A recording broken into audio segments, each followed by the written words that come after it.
Thank you very much. Thank you. Ladies and gentlemen, distinguished guests and fellow colleagues, good morning, günaydın, sabah hayır, right? I'm honored to stand before you today, and I would like to express my heartfelt gratitude, Daniela, the team, for inviting me to the Azerbaijan International Insurance Forum 2024. This is my very first time in your beautiful city, Baku. I'm looking forward to engaging with the esteemed speakers and networking with fellow industry leaders. I hope to be able to contribute to the success of this forum. Okay, today I would like to share some highlights from the health insurance market in Turkey and would like to trace steps of the most recent trends affecting health insurance industry in Turkey again. This is how it goes, right? Okay. All right. Before talking about the landscape of health insurance, I would like to talk about the important factors that play a major role in our business. You mentioned already the population and its distribution. In Turkey, as in the rest of the world, the population is aging. One reason for this is the access to technologically advanced services, and the other one is the decrease in the birth rate. As women turn to education and work and access to birth control methods increases, it is expected that the global fertility rate will decrease to 1.7 in 2100. For your information, in 1950, this birth rate was 4.7, and 2018, it was 2.4. Under these dynamics, Turkey population will reach 100 million in 2040. It is predicted that the average age will increase from 25 to 39, which is a big jump. People aged about 45 will be reaching 41% of the population.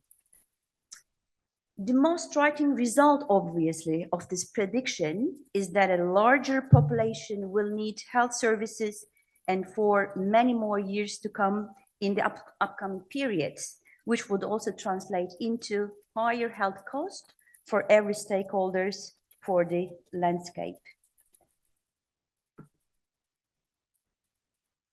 Let us have a quick look to the life expectancy numbers. You can see the change in average life expectancy for men and women over the years here.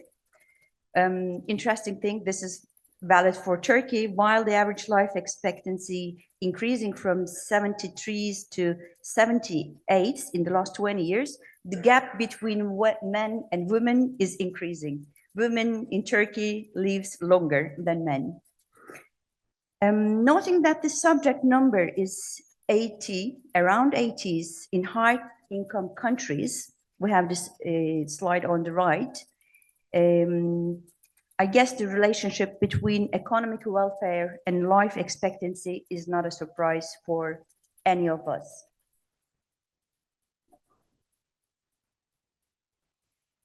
I have already suggested that the demand and cost for health services will increase the domination with the increase of the domination of elderly population. Let us look at the shares of the subject cost volume, which is 607 billion in 2022 for Turkey. Historically, the state share in health expenditures has been around 80s.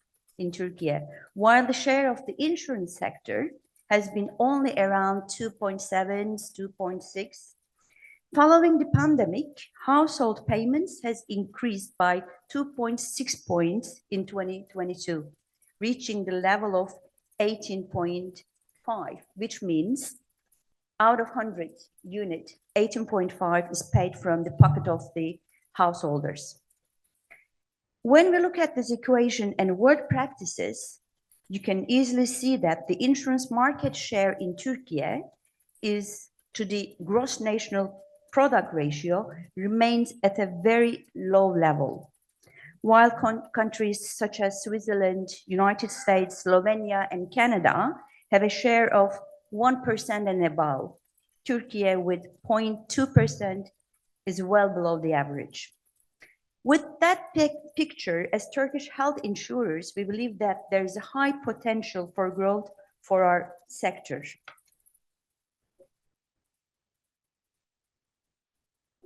Okay, having said that, let's see what we are offering currently to our market, to our customers insureds. Approximately 80 million people, or this translates into the whole population, almost whole population in Turkey, is covered by general health scheme offered by the state. Employees, retirees, and dependents, part of the social security scheme, can receive health care in public hospitals and contracted private institutions. Since 1989, private health insurance companies have been providing a comprehensive policy to the people who can afford to buy the private insurance, obviously.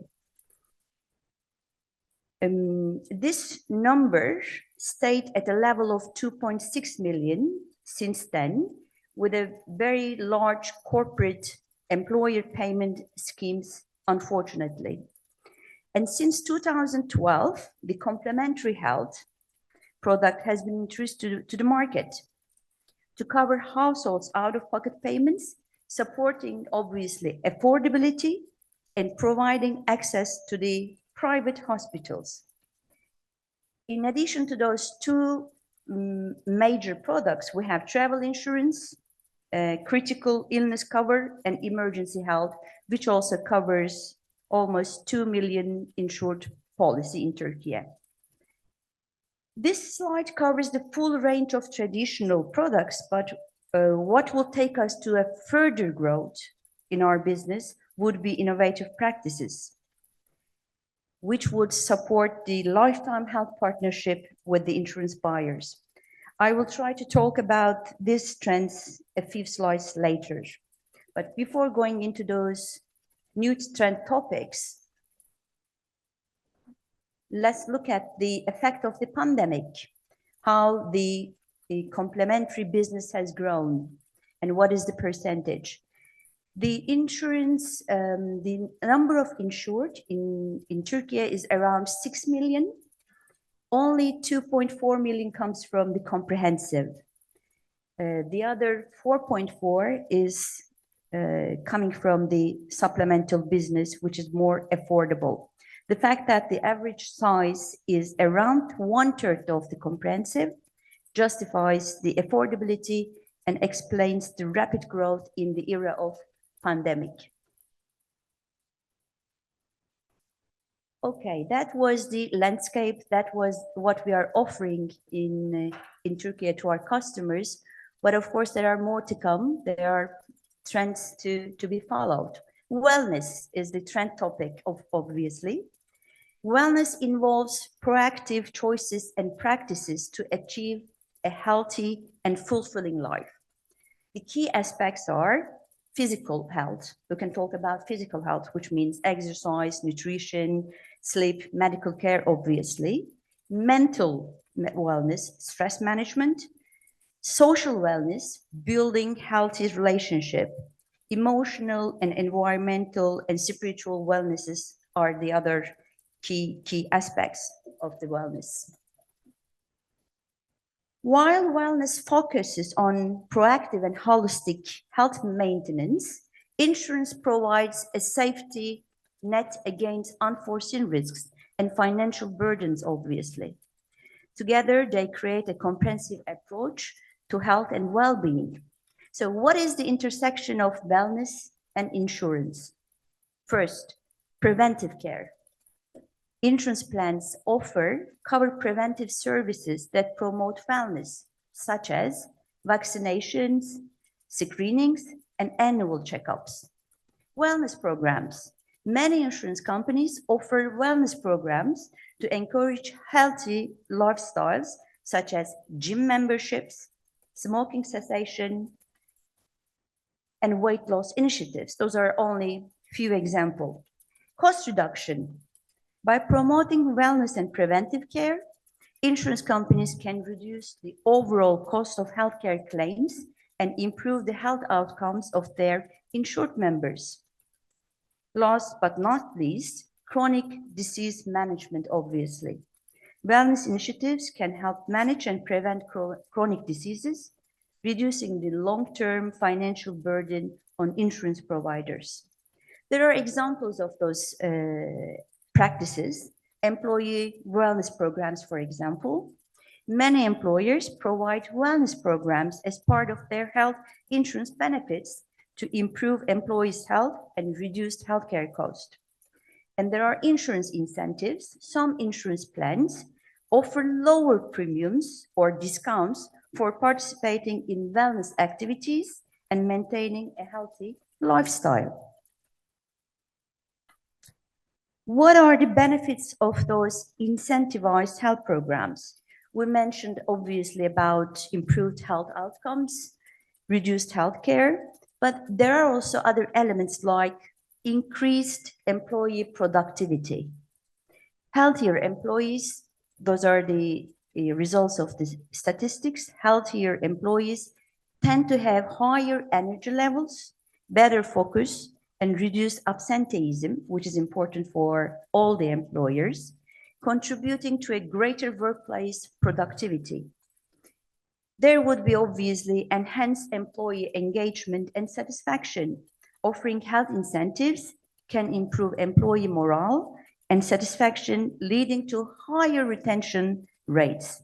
And there will be obviously positive behavioral change. Incentives can motivate individuals to make lasting changes in their health habits.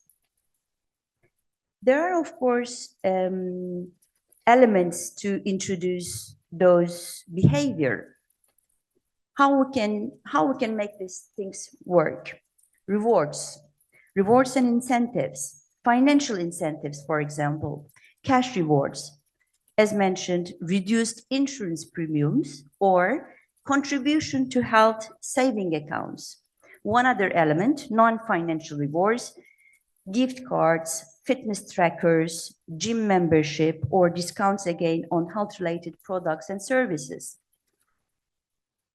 We have to set health goals and activities. You can set physical activity targets, encouraging regular exercise through challenges, step goals, or gym attendance. This is a tool. Diet and nutrition is another tool, promoting healthy eating habits with cooking classes, for example, nutrition counseling, or healthy meal delivery services. Preventive care, again, incentivizing regular health screenings, vaccinations, and annual checkups. Mental health, you can offer stress management programs, mindfulness training, and access to counseling services. Of course, you can give those incentives, but you have to track and monitor. This is obvious. And what helps in that respect? Wearable devices, using fitness trackers and smart watches, and to monitor physical activity and health metrics. Mobile apps, they're all around. They are in our pocket. Health and wellness apps to log activities, track progress, and provide personalized recommendations and regular check-ins. This is important. Scheduled health assessment and progress reviews with healthcare providers or wellness coaches would help all of us to support this incentivization. Last but not least, education and support is important for the people. Workshop and seminars. We can organize workshop and seminars to provide information about various health topics, such as nutrition, exercise, mental health, and alike. You can provide online resources, access to educational materials, webinars, and support groups. Health coaching is also very popular and commonly used. Personalized guidance and motivation from health professionals. Obviously, there are challenges for those key aspects and enablers. The very first challenge is the program design. Effective incentivized health programs must be well designed to ensure that the incentives are meaningful and activities are achievable for all participants.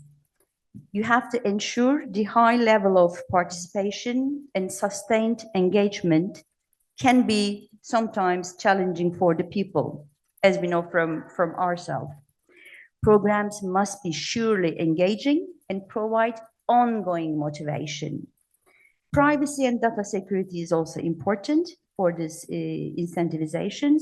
Collecting and managing health data requires stringently privacy protections, obviously. And last again, but not least, equity and accessibility. Programs should be inclusive, accessible for all individuals, regardless of their health status, socioeconomic background, or location. The equity is very important for everyone. So what we do in Turkey currently, my fellow colleague will be talking about the digital health very soon, but we have three mainstreams again: digital health, well-being, preventive health. The ones under the digital health is happily available in Turkey: consultation, online prescription. This is about to come. It's available for comprehensive policies, and it will be available soon for the complementary one as well. Lab at home, tracking via mobile, this is available. On the well-being part, what we do promote fitness and nutrition and mental health. Online psychologs are available under our products. Wearable devices, it's about to come, but of course we should talk about the affordability. Wearable devices are still not very affordable, expensive tools, at least for Turkey. Coaching is available, and preventive care, we do provide annual checkups, cancer screenings, and vaccination. So the very last slide will be a handover to Sanem maybe.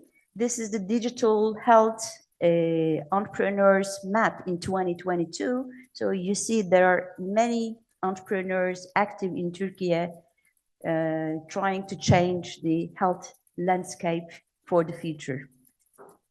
That will conclude my presentation. Thank you for your attention.